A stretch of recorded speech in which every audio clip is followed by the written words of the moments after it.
A paz do Senhor Jesus a todos, sejam bem-vindos a mais uma aula do nosso discipulado com as nossas igrejas aqui do Rio Grande do Sul, Porto Alegre, Viamão e Canoas. Nós estamos no nosso discipulado mostrando os 5 propósitos da igreja, os 5 propósitos da igreja. Nós já falamos sobre discipulado, nós já falamos sobre adoração. Nós estamos falando hoje agora sobre evangelismo, que é um dos 5 propósitos da igreja. E para isso nós temos o conteúdo na tela, esse mesmo e-book será disponibilizado para todos, para que todos possam ter acesso a ele. E aqui nós vamos, então, sempre baseados em Atos 2, do versículo 42, 43, 44. Ali está sempre o nosso texto base. E diz assim a palavra do Senhor: e todos os dias acrescentava o Senhor à igreja aqueles que iam sendo salvos. Todos os dias acrescentava o Senhor à igreja aqueles que iam sendo salvos.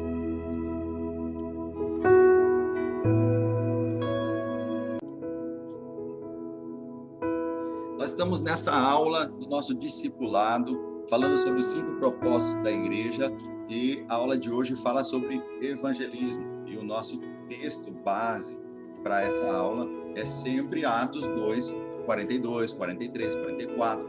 É ali que a gente tem a nossa base bíblica para ministrarmos esses 5 propósitos da igreja. E esse de hoje, evangelismo, está aqui, ó. E todos os dias acrescentava o Senhor à igreja aqueles que iam sendo salvos. Acrescentava a igreja aqueles que iam sendo salvos. Uma igreja sem a visão da evangelização e missões fatalmente perde a essência do ser igreja. A igreja existe para comunicar a palavra de Deus. Deus nos vê como geração eleita, sacerdócio real, nação santa, povo adquirido, para que anuncieis as virtudes daquele que vos chamou das trevas para a sua maravilhosa luz, para que anuncieis.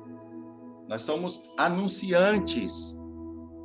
Nós somos aqueles que propagam, que anunciam as boas novas do reino. Somos embaixadores de Cristo na terra e a nossa missão é evangelizar, é fazer Cristo conhecido até os confins da terra.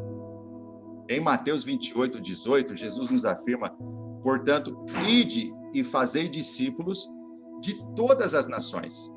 Que no grego, o verbo fazer está no gerúndio, e o sentido é ide fazendo discípulos.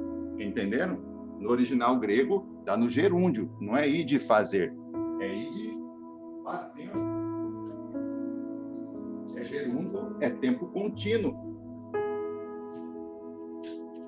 É dever de cada cristão compartilhar as boas novas da salvação de Cristo onde quer que ele vá, seja no trabalho, na escola, no ônibus, com os amigos, com os vizinhos, falar das boas novas do reino.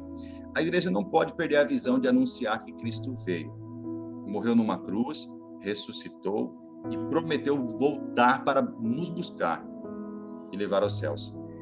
Essa é a centralidade da mensagem salvífica de Jesus. Que o que a igreja não pode deixar de anunciar que ele morreu, ele veio, morreu, ressuscitou, está sentado à destra do Pai e prometeu voltar. O crescimento na vida da igreja não é opcional, mas sim uma ordem de Cristo. Portanto, enquanto houver almas necessitadas da salvação de Cristo no mundo, a igreja tem a obrigação de continuar crescendo. Esse crescimento nunca deve ser para o benefício próprio, mas sim porque Deus quer que todos sejam salvos. Então, esse crescimento não é uma numerolatria, não é um objetivo em que a gente quer saciar o nosso ego, mas é um verdadeiro temor e uma consciência de céu e de inferno, que a gente precisa resgatar o máximo de pessoas possíveis, sejam da nossa família, sejam nossos vizinhos, nossos amigos, colegas de trabalho ou de escola, não importa. Através do evangelismo local e do comprometimento com a obra missionária, que a igreja cumpre a sua responsabilidade, anunciando a salvação de Cristo ao mundo. E você vai encontrar todas as referências que dão base bíblica para isso. Mateus 28, 18, 20, Marcos 16, 15, Lucas 24, 47 ao 49, João 20, 21, Atos 1, 8. Ser participante ativo na obra de evangelização de Cristo ao mundo é um privilégio que foi outorgado por Cristo à igreja. E a igreja não são as quatro paredes. Sou eu e você, somos nós. Ir e fazer discípulos de Jesus, evangelismo. A igreja existe para comunicar a palavra de Deus. A nossa missão é evangelizar o mundo, conforme diz 2 Coríntios capítulo 5, versículo 20. A evangelização é tão importante que Jesus comissionou os seus discípulos em 5 vezes, em 5 ocasiões. Tá aqui as referências como Mateus 28, Marcos 16, Lucas 24, João 20, Atos 1, 8. E uma igreja que desenvolve a evangelização requerida por Deus, ela vai ter alguns objetivos importantes. E um deles é missões, fazer missões. O alvo vai muito além do que as 4 paredes. O alvo é o mundo, todos os necessitados do evangelho. O componente de vida é o meu testemunho, lembrando que uma igreja, para conseguir evangelizar, ela precisa dar testemunho.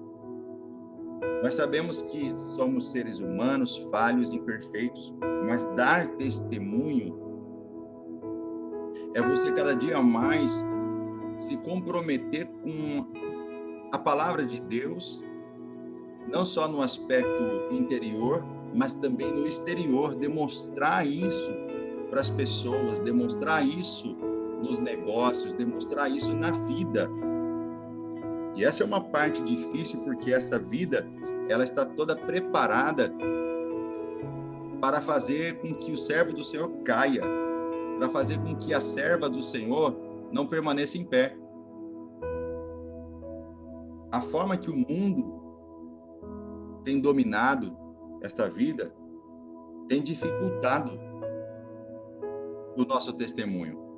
Por isso, essa geração precisa ser aquela que se dedica ao evangelho, que saiba dizer não para as coisas desse mundo, que saiba se desviar das armadilhas e das ciladas colocadas pelo inimigo. Quantas pessoas nós vemos hoje que não vão à igreja por causa de mau testemunho de irmãos? E eu não falo isso como julgamento, jamais. Porque eu tenho certeza que 99,% dos irmãos que deram mau testemunho e prejudicaram a chegada de alguém à igreja, com certeza não fizeram por maldade, ou se fizeram, se arrependem. Mas é uma grande realidade hoje a questão do testemunho. Nós vivemos numa sociedade que hoje as pessoas não acreditam mais no que você fala. As pessoas hoje precisam de comprovação.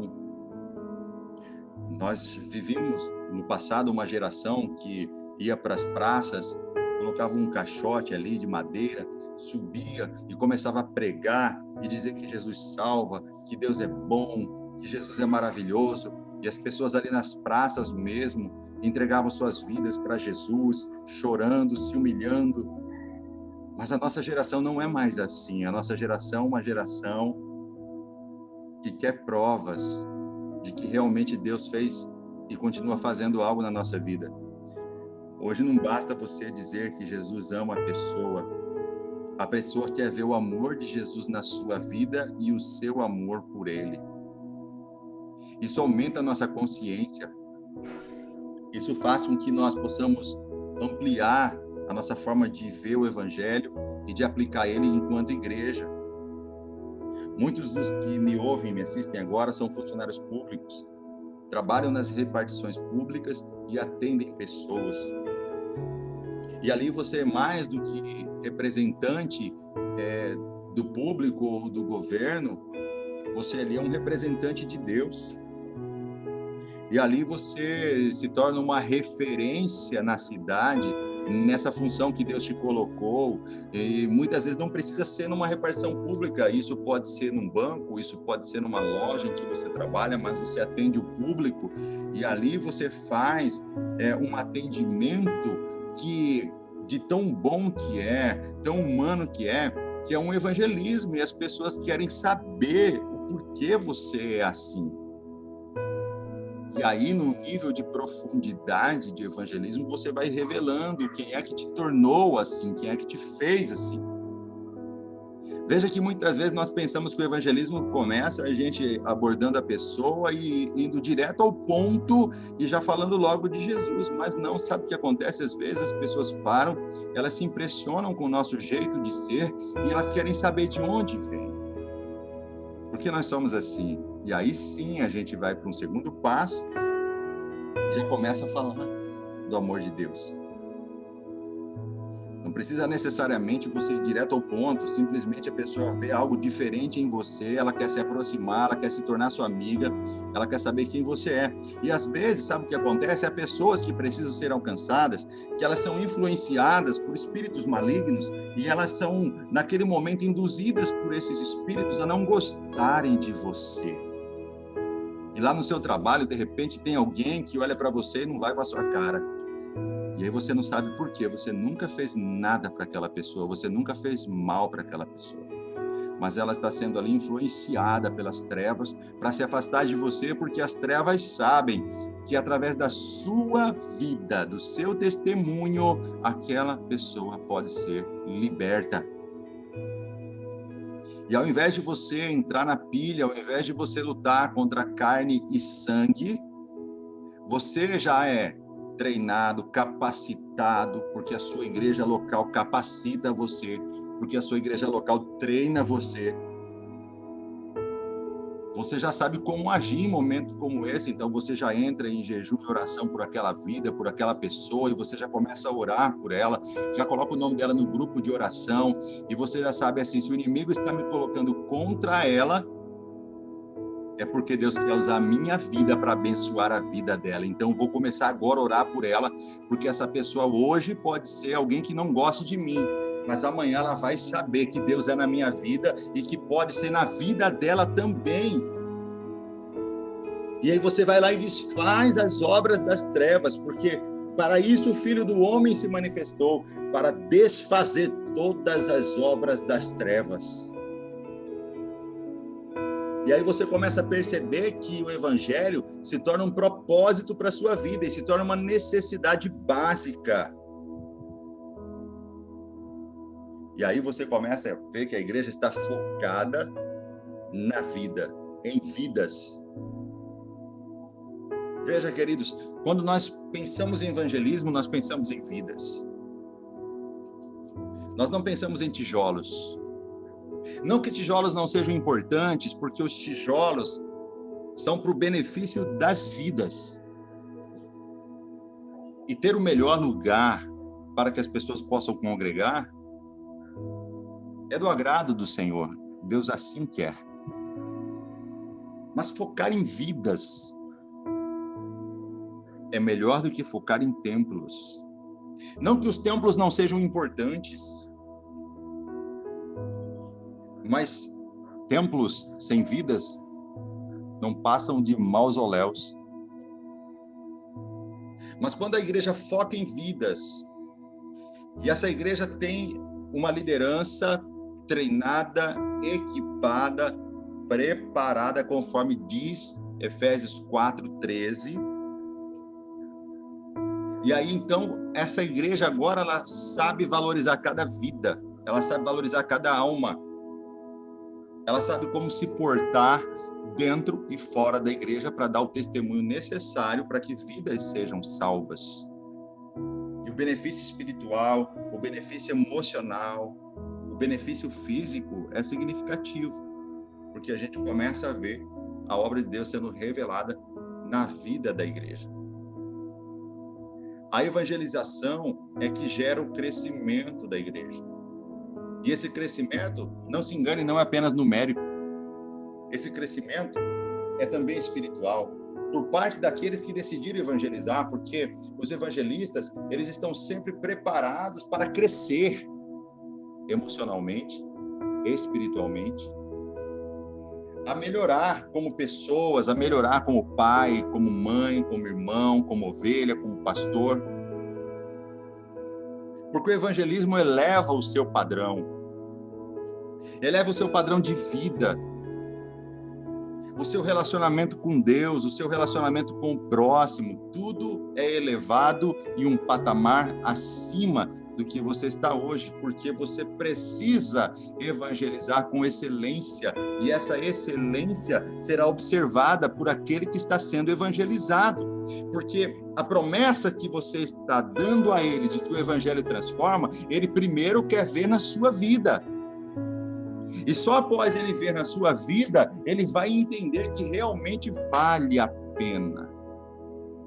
Ele vai entender que realmente é uma transformação. Veja a última ministração que eu fiz da mulher samaritana. Quando todos viram mudanças, ela deixou de andar sozinha e ser seguida por uma multidão.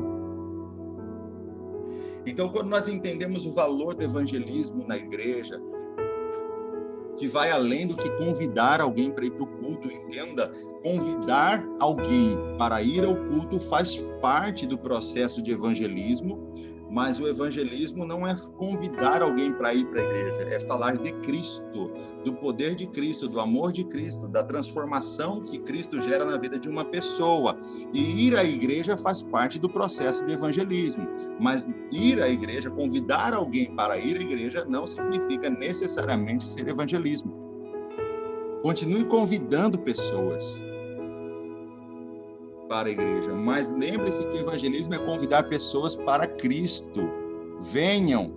Eu encontrei alguém que disse: tudo o que eu tenho feito. Será ele o Messias? Isso é evangelismo, é levar pessoas para Cristo. E esse é um dos 5 pilares da igreja. Toda igreja deveria ter um ministério de evangelismo. Toda igreja precisa ter um ministério de missões. Toda igreja. É do agrado ao Pai, agrada a Deus, agrada ao Espírito Santo, agrada ao Filho de Deus, quando a igreja tem uma visão evangelística, quando ela pensa em missões, quando ela pensa em evangelismos. E o evangelismo é algo que é criativo, não dá para você engessar o evangelismo é criativo. O evangelismo, como eu disse para vocês no passado, as pessoas pegavam um caixote de madeira e iam para a praça, e isso às vezes não funciona, mas existem outras formas desse evangelismo acontecer. Ele pode acontecer dentro da própria igreja local, como ele pode acontecer nas praças, nas ruas, de diversas maneiras. Veja, uma das formas de evangelismo que ainda perdura são as campanhas. Os cultos de campanha são os cultos que mais trazem gente de fora, e as pessoas são atraídas por um tema, mas quando elas chegam lá, elas são fisgadas, elas são enredadas pelo evangelho verdadeiro e muitas delas se convertem. Eu sei que a criatividade dentro do evangelismo, ela tem que ser balizada pelo evangelho, ela tem que ser balizada pela palavra de Deus. Mas ela precisa ser praticada. Eu tenho um livro que se chama Dons Ministeriais. Se você quiser ter esse livro em e-book, eu posso enviar para você. É só você me enviar um WhatsApp que eu envio para você, Dons Ministeriais, onde eu faço os testes. Eu desenvolvi os testes dos dons ministeriais para saber qual é o seu ministério. E dentro deles está lá o ministério de evangelismo. E o Ministério de Evangelismo, ali você faz o teste e rapidamente você consegue descobrir qual é o seu ministério. Se você é pastor, se você é mestre, se você é evangelista, se você é profeta. E lá eu explico como cada um desses ministérios de Efésios 4:11 são utilizados na igreja agora do período da graça. Porque nós temos, por exemplo, o ministério profético, que no Antigo Testamento ele se aplicava de uma forma e agora outra. Nós temos o ministério apostólico, que também se aplica de forma diferente. Você, através do livro, vai conhecendo tudo. É muito importante, eu posso enviar para você, se você tiver o desejo, que vai ser uma bênção para a sua vida. E o evangelismo, o símbolo, é a cruz. É a cruz. E nós temos evangelistas que marcaram a história. Quando você vai para o Novo Testamento, você vê Filipe, o diácono, que foi um evangelista. Provavelmente ficou em Samaria, pregava o evangelho de Cristo lá, conforme diz em Atos capítulo 5, versículo 8, ele em Samaria, ele começou a pregar o evangelho em todo momento. Nós temos na história da igreja um grande pregador chamado Charles Finney. Charles Finney começou a apresentar-se como evangelista na propagação da graça imerecida, trabalhando com os de fora, trazendo-os para dentro da igreja, e ele sofreu uma rejeição inicial. Mas depois se tornou um dos ministérios mais admirados na América, por exemplo. De maneira geral, todos nós temos a obrigação de pregar o evangelho, mas entenda, entre os santos, alguns são escolhidos especialmente para fazer isso de forma dinâmica e eficiente. Por isso os testes, para você descobrir. Todos nós pregamos o evangelho, mas por isso os testes, para você descobrir se você é um daqueles escolhidos para fazer de uma forma mais dinâmica e eficiente. Charles Finney foi um deles. É aquele que trazia de fora para dentro. De fora para dentro da igreja. Isso é evangelismo. E nós temos que observar a vida de Filipe lá em Atos dos Apóstolos, um verdadeiro evangelista, né? Era alguém que aproveitava toda a oportunidade para pregar o evangelho. Atos 5:8 diz assim: descendo Filipe à cidade de Samaria, lhes pregava a Cristo. E detalhe, Deus usava ele com sinais, porque no versículo 6 diz assim: e as multidões unanimemente prestavam atenção ao que Filipe dizia, porque ouviam e viam os sinais que ele fazia. O verdadeiro evangelista ainda é acompanhado por sinais.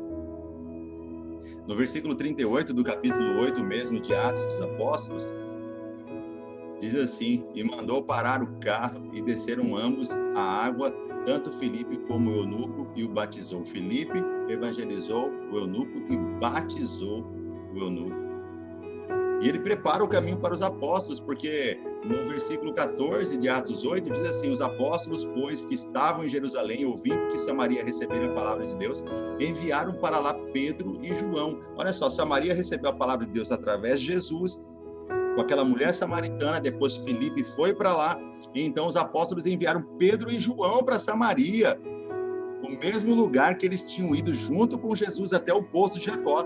Entraram lá, ficaram 2 dias com Jesus lá, voltaram para Jerusalém. Filipe vai para lá, dá continuidade na obra no meio dos gentios, e aí depois Pedro e João voltam para lá para ver o resultado do trabalho. E eu acho fantástico esse texto quando o evangelista ele obedece os comandos de Deus. Olha só quando Deus diz para ele em Atos 8:26. E o anjo do Senhor falou a Filipe dizendo: levanta-te e vai para o lado sul, ao caminho que desce para Jerusalém, para Gaza, que está deserta. Lá está um homem eunuco que precisa de você. E Filipe obedece e segue naquela direção, e lá ele vai dar a interpretação do texto para o eunuco. O evangelista, querido, é um substantivo que foi derivado do verbo evangelizomai, que significa trazer boas novas, anunciar boas novas do reino. Evangelizar é pregar o evangelho do reino. E no hebraico nós temos um profeta chamado Isaías, que foi chamado de evangelista, porque esse termo hebraico mebaser, foi usado para Isaías, alguém que evangelizou. E você sabe, Isaías foi o profeta do Antigo Testamento que mais falou sobre a vinda de Cristo de uma forma fantástica e sobrenatural. E a gente vê esse título do evangelista no Novo Testamento pelo menos 3 vezes, né? Em Atos dos Apóstolos, como eu falei para vocês, Está lá Filipe sendo chamado de evangelista. Aí depois também nós vemos em Timóteo, quando ele é exortado a desempenhar um papel de evangelista pelo apóstolo Paulo. Diz assim: mas tu, sê sóbrio em tudo, sofre as aflições, faz a obra de um evangelista e cumpre o teu ministério. Olha aí. Filipe também. Timóteo também. Ter um comissionamento direto do Senhor para pregar a palavra para a salvação das almas é ser evangelista. Ter o dom da pregação e de fazer o evangelho de forma clara aos descrentes, aos que não são crentes ainda, é ser um evangelista. O evangelista, ele estende a rede da igreja. O evangelista, ele leva ao alcance do perdido o evangelho. Ele faz com que o evangelho saia das quatro paredes e alcance o perdido lá no lamaçal do pecado que ele está. É estender o alcance do evangelho. Olha, o evangelho aqui na igreja alcança um número, mas se nós tirarmos ele da igreja, ele vai alcançar um número muito maior. Assim é a visão do evangelista. O evangelista sempre vai lançar o seu trabalho no fundamento dos apóstolos e dos profetas, que também lançaram os seus trabalhos no fundamento de Cristo. Cristo é a pedra fundamental, Cristo é a rocha. Então, os apóstolos e profetas edificaram sobre esse fundamento e os evangelistas, eles edificam sobre o fundamento dos apóstolos e dos profetas. Então, o evangelista, ele é agressivo na hora de ganhar almas. Ele busca os perdidos, ele é sedento por almas. E de todas as formas, das mais criativas, ele vai buscar porque ele sente prazer na conversão de cada alma. Essa é uma capacitação dada pelo Espírito Santo, acompanhada de um desejo de servir a Deus e também de um desejo de conduzir pessoas para Cristo, para a salvação. As nossas igrejas precisam celebrar as conversões das almas, dos perdidos. A cada alma que se entrega na igreja, a cada apelo, a cada vida que se converte, nós temos que celebrar, porque nós estamos demonstrando que o evangelismo não morreu na igreja. Que as igrejas tenham seus ministérios de evangelismo, que as igrejas tenham seu ministério de missões. Não pode morrer. O evangelismo tem que continuar. O alcance da igreja tem que ir além das quatro paredes. Que os evangelistas da nossa geração sejam criativos. Que de maneiras diferentes eles possam apresentar o evangelho aos perdidos para que eles entendam de forma clara a mensagem. Seja através de música, seja através de teatro, seja através de mímica, seja através de campanhas, seja através de pregação. O que importa é fazer com que os não crentes ouçam, entendam e aceitem a mensagem do Evangelho de Cristo. Todos nós somos chamados para isso. Mas se você quer saber se você tem um chamado especial, faça o teste no meu e-book, Dons Ministeriais, e descubra qual é o seu ministério. Deus abençoe a sua vida, em nome de Jesus.